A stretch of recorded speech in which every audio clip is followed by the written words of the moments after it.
CS ఆచర్ని ఇప్పుడు అనుమానించడం మొదలెట్టారు. ఈ సంఘటనకి కారణం ఆ పిల్లలు చేసిన రీల్స్ వీడియో బయటికి రావడమే. అయ్యో, నువ్వు నవ్వడం అయిపోతే మనం బయలుదేరదామా? నీకు బాగా నవ్వు వస్తుంది కదరా, నవ్వరా, బాగా నవ్వు. రూబన్ స్నేహాల హత్యలో నీకు సంబంధం ఉందని నాకు తెలుసు. అదేమిటో నాకు చెప్పేదాకా నిన్ను వదిలే ప్రసక్తే లేదు. అసలు మీరు ఏం చేస్తున్నారు? నన్ను ఇలా కొట్టదని చెప్పండి సార్. నాకు ఆ హత్యకి ఎలాంటి సంబంధం లేదు సార్. మీరెందుకు ఇతన్ని హింసిస్తున్నారు?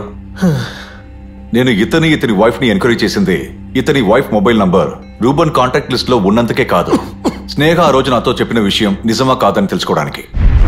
సార్, రూబన్ కి చాలా మంది ఆడవాళ్లతో సంబంధం ఉందని నాకు రీసెంట్ గానే తెలిసింది. దానివల్ల ఏర్పడిన ట్రోమా, స్ట్రెస్ ఇష్యూస్ నన్ను ఎంతగానో బాధించింది. రూబన్ ఒక వెమనైజర్ అని నా పెళ్లికి ముందే నా బ్రదర్ నాకు నచ్చజెప్పడానికి ఎంతగానో ప్రయత్నం చేశాడు.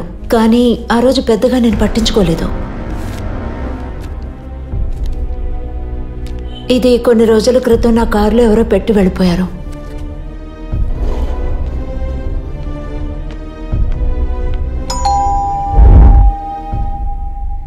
స్నేహ ఇచ్చిన కంప్లైంట్ ద్వారా విచారించడానికి ఒక భాగంగా ఫైజల్ భార్యని విచారించాము. ఇంతవరకు ఈ హత్యకి అనుమానించదగిన ప్రతి అక్యూజ్డ్ పోలీస్ రావడానికి ముందే హత్య చేపట్టారు. ఇక ఈ కేసు సంబంధించి ఎలాంటి హత్య జరగకూడదు. ఇతన్ని వదిలేయండి. సార్, కొన్ని రోజుల క్రితం నా ఫోన్కు ఒక ఫోటో వచ్చింది వాట్సాప్లో.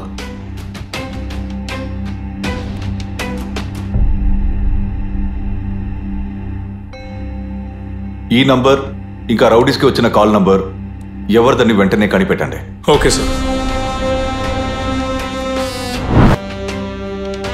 జార్జ్, జార్జ్, ఏమైంది జార్జ్? సార్, కొన్ని రోజులుగా నేను ఒక పెయింటింగ్లో బాగా ఇన్వాల్వ్ అయిపోయాను. ఆ రోజు పార్టీకి వెళ్ళినప్పుడు నేను నిజంగా చాలా మత్తులో ఉన్నాను. ఆ రోజే నేను ఆర్ట్ వర్క్ని కంప్లీట్ చేయాలని ప్లాన్ చేసుకుని నేను అక్కడి నుంచి బయలుదేరాను. నేను నా ఫ్లాట్కి వచ్చి ఫుడ్ ప్రిపేర్ చేసి తిన్నాను.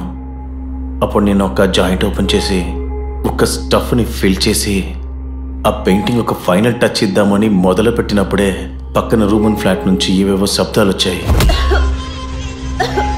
అప్పుడే నేను ఆ ఫ్లాట్కి వెళ్ళాను.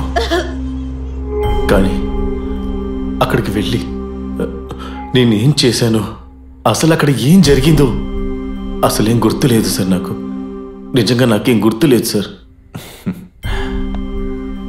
జరిగింది ఇదే జార్జ్.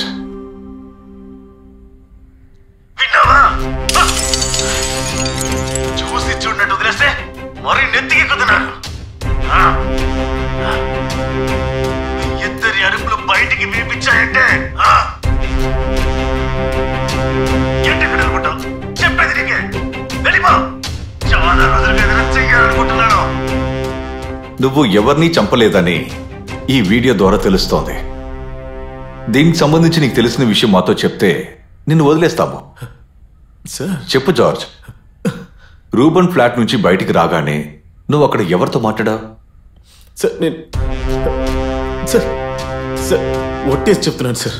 నాకు అసలు గుర్తులేదు సార్. ఏమి జ్ఞాపకం లేదు.